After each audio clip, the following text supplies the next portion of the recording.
I want to tell you a story about flight. Well, actually, about the glory of flight, except this story is unlike one you've heard before. Let me introduce you to Alexander Kartveli. He is probably the most important aircraft designer you've never heard of. What if I told you a career in engineering and design gave him wings? Alexander Kartveli is solely responsible for seminal design advancements for legendary aircrafts, the P-35, the first all-metal single-seat fighter, the P-47 Thunderbolt, a key asset that helped the United States win World War II, the XF-103 high-speed concept bomber, the F-105, used extensively in Vietnam, and the A-10 Thunderbolt II, also known as Warthog, that became the fiercest close air support fighter in Operation Desert Storm. And Kartveli's contributions to hypersonic flight theory and design provided important stepping stones for today's NASA space shuttle program. Actually, engineering and design is only part of this story about flight. Another important character is imagination. You see, Kartveli was born in the country of Georgia in 1896. 7 years before the Wright brothers' first powered flight on the beaches of Kitty Hawk, North Carolina. Just a few years later, the innocence of those early planes melted away like sand dunes as the world struggled against a global tyrannical threat. Kartveli escaped the Bolsheviks by moving to Paris to pursue a boyhood dream to design aircraft in the new emerging field of aviation, an exciting and fast-moving industry like the internet of today. Against this bleak Bolshevik background, ambition and imagination took flight with Kartveli, literally. To make ends meet, Kartveli worked in a circus as a trapezist and as a math tutor.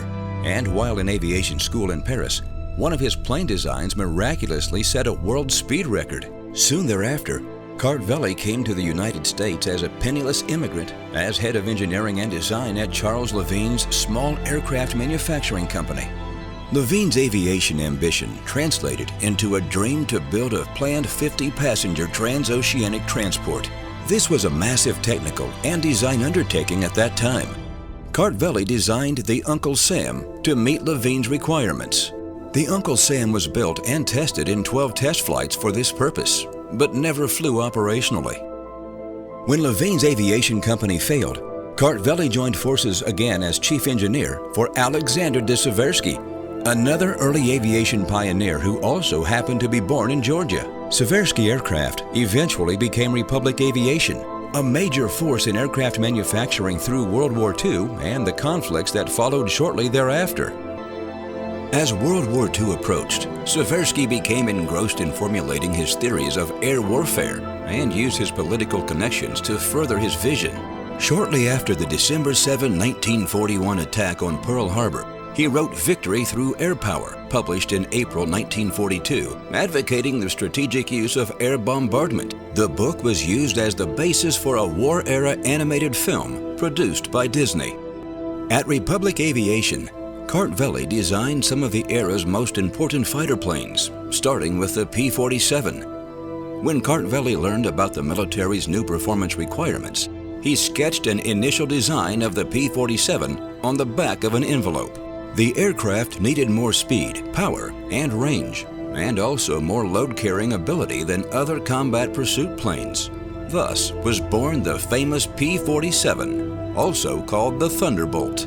The first flight of the P-47 Thunderbolt opened a new chapter in aviation. It was the first all-metal fighter to fly at 400 miles an hour, and pound for pound, the Thunderbolt was the world's fastest, highest-climbing single-engine fighter. Within a week of Pearl Harbor, the Republic Aviation factory on Long Island, New York, geared up to 3 shifts per day for P-47 production. After World War II, the political situation between the Soviets and the USA changed dramatically. It was the beginning of the Cold War, symbolized by the construction of the Berlin Wall and fears of domestic communist activity. Prompted by Senator McCarthy's Committee on Un-American Activity, Kartveli and others like him were subject to unfounded suspicion and censorship. The political situation also meant Kartveli was cut off from his family in Georgia forever. Nevertheless, Kartveli's designs at Republic Aviation continued at a rapid pace following World War II. The post-war years found Kartveli designing the XR-12 Rainbow, the world's first 450 mile-per-hour 4-engine transport-type plane, and more significantly, the jet-powered F-84 Thunderjet. The Korean War brought a new set of challenges into military aviation. The F-84 became the workhorse of the war. It saw first combat on December 7, 1950. As combat requirements changed, the F-84G filled a new requirement. It was the first American fighter jet to carry the atomic bomb.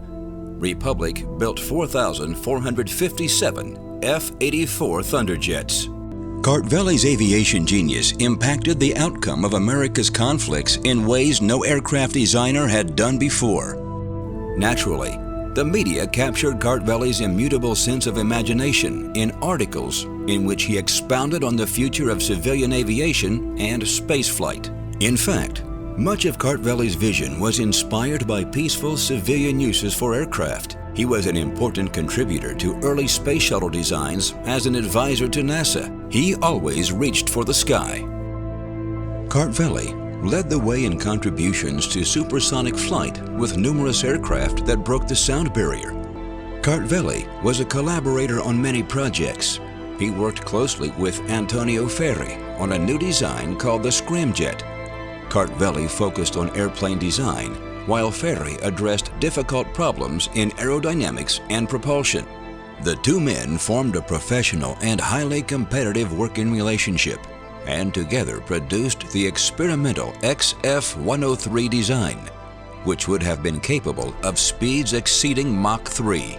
The XF-103 was dead and buried for 3 years when Kartveli crafted the operational F-105, which topped Mach 2 as early as 1956. Kartveli now expected to continue with a Mach 2.3 fighter bomber with enough power to lift off vertically and to cruise at 75,000 feet. From there, the agenda was to design a strategic bomber powered by nuclear ramjets, which would use atomic power to heat internal airflow with no need to burn fuel. The concept would match the peak speed of the X-7 by cruising at Mach 4.25 or 2,800 miles per hour at 85,000 feet. While experimental designs were acquiring greater speed capability, it was Kartveli who translated speed into operational jets. Ultimately, he won the race by designing the operational F-105 that flew at Mach 2.15 in June 1956. The F-105, also known as the Thud and also as the Thunder Chief, was first conceived as an in-house private venture to succeed the first-line F-84 series of fighter bombers. Its stated mission was to fly low-level, to deliver with great precision a tactical nuclear bomb housed within its internal bomb bay. Through the early and mid-1960s, the F-105 was developed as a conventional strike bomber. It was in this role that it was sent to Southeast Asia during the escalation of the Vietnam War. A total of 833 F-105s were built. After Kartveli retired from Republic in 1962, his team went on to design aircraft whose missions was to save lives and test the limits of science. In retirement, Kartveli continued to contribute as a consultant to Republic for another 5 years. The Fairchild Republic 810 Thunderbolt, also called the Warthog, was designed by Kartveli and team in the 1960s and first deployed in 1972. It exemplifies how Kartveli translated the need for a close air support fighter aircraft into the most potent fighter aircraft ever designed. The Warthog remains feared by enemies and revered by the U.S. Air Force decades after Kartveli's death. Despite rapid innovation in aeronautical materials and designs since the 1970s, more than 300 A-10s remain in service as of 2015. But Kartveli's dreams and sights remained on space as the final frontier for man. For flights that could reach orbit, Kartveli's masterpiece concept aimed for Mach 25. The idea involved mounting 4 J-58 turbojets modified to burn hydrogen. You see, a man devoted to a dream acquired the wings to fly through persistence and a buoyant dedication to imagining a better world. His planes were visions of the future. Kartveli opened our eyes to the potential for individuals to innovate by uniting head and hand, and who think by designing things. Beginning in the early 20th century, when innovators like Kartveli gained influence, a whole class of leaders emerged as a new breed of designers and engineers who combined the scientific method with an excessive orientation towards possibilities.